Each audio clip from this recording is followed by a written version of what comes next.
అందరికీ నమస్కారం. మొహరం పండుగ సందర్భంగా మీ అందరికీ కూడా శుభాకాంక్షలు తెలియజేస్తున్నాను. ముఖ్యంగా ఈ వీడియో చేయడానికి కారణం, ప్రభుత్వాలు ఈసారి పెద్ద ఎత్తున అవగాహన కార్యక్రమాలు నిర్వహిస్తున్నాయి.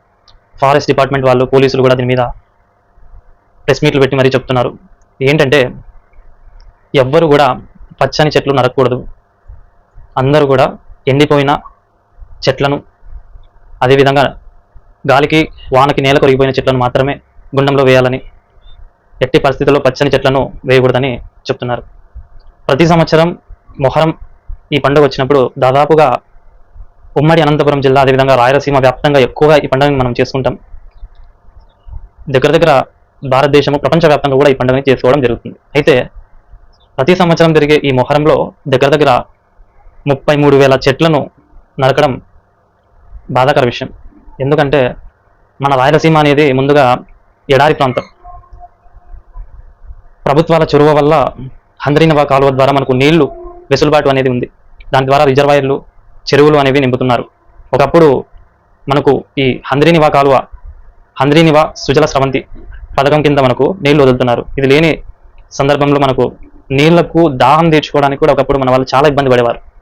కాబట్టి భవిష్యత్తును మనం అంధకారంలో నెట్టకూడదని తెలియజేస్తున్నాను. ఒకవేళ చట్టాన్ని ఉల్లంఘించి ఎవరైనా చెట్లను నరికినట్టయితే Andhra Pradesh water, land and trees act 1967 section 20 ప్రకారం వారికి చెట్టు యొక్క విలువను బట్టి, ఆ చెట్టు యొక్క కాల పరిమితిని బట్టి 1000 రూపాయల నుంచి 5,000 వరకు జరిమానా, కొన్ని సందర్భాల్లో 20% 50% ఎక్కువ విధించే అవకాశం ఉంది. జరిమానా విధిస్తారు. వీటితో పాటుగా జైలు శిక్ష కూడా విధించే అవకాశం ఉంది. దయచేసి ఎవ్వరు కూడా పచ్చని చెట్లను నరకవద్దు. వీలైతే ప్రతి ఒక్కరం ఒక చెట్టు నాటుదాం. ప్రతి మొహరం కమిటీ కూడా ఒక 10 చెట్లు నాటి వాటి సంరక్షణ బాధ్యత మనం చూసుకుందాం. ఈ విధంగా ఆంధ్రప్రదేశ్లో మన ఉమ్మడి అనంతపురం జిల్లాని పచ్చగా ఉంచుదాం. వాతావరణాన్ని మనం దెబ్బతీయకుండా, చెట్లుంటేనే మనకు వర్షాలు కురుస్తాయి. కాబట్టి ఈ చెట్లను కాపాడుకునే బాధ్యత మనందరిపై ఉందని ఈ సందర్భంగా నేను తెలియజేస్తున్నాను. థ్యాంక్ యూ, ధన్యవాదాలు. మరొకసారి మీ అందరికీ మొహరం పండుగ శుభాకాంక్షలు.